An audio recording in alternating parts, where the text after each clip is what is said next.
From the National Newsroom of the Canadian Press, I'm Karen Rebo. Russia's president has signed a new doctrine that lowers the threshold for using nuclear weapons. Vladimir Putin today signed a revised nuclear doctrine declaring that a conventional attack on Russia by any nation that is supported by a nuclear power will be considered a joint attack on his country. His endorsement of the new nuclear deterrent policy comes on the 1,000th day after he sent troops into Ukraine.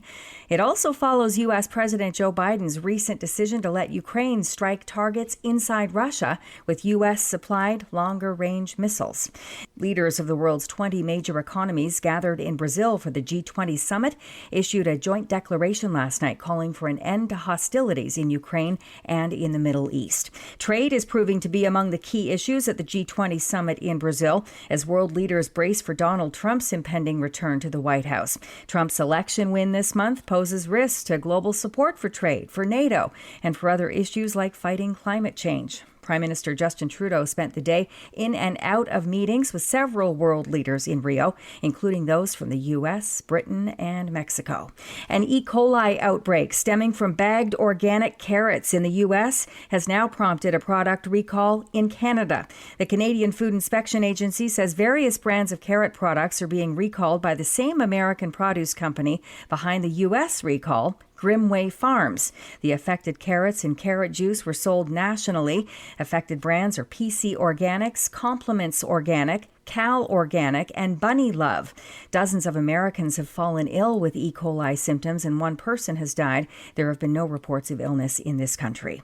Opening arguments have been made in the trial of two men accused of cross-border human smuggling. Prosecutors say Steve Shand and Harsh Kumar Patel cared more about money than people's lives. The men are accused of smuggling people from India across the border between Manitoba and Minnesota. Prosecutors say the men were part of one night when a family of 4 froze to death while walking in a blizzard. Shand's lawyer says Shand was a taxi driver who did not know he was doing anything wrong.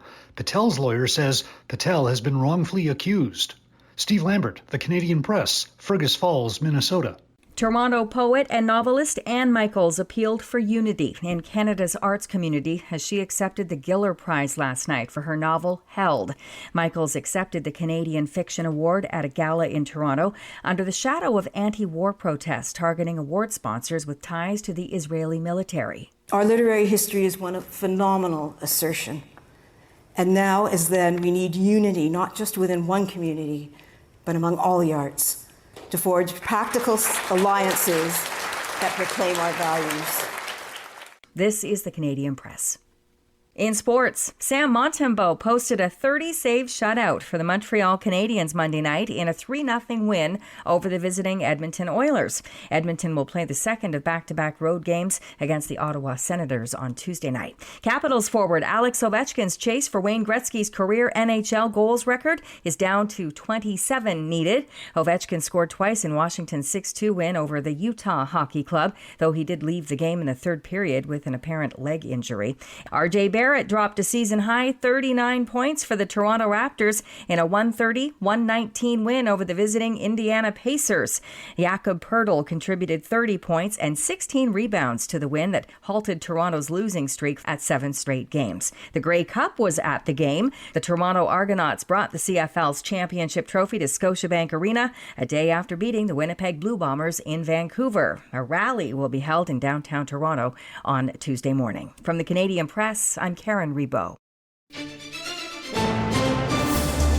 Thanks for listening. Don't forget to follow and subscribe. For more of today's top stories, visit thecanadianpressnews.ca.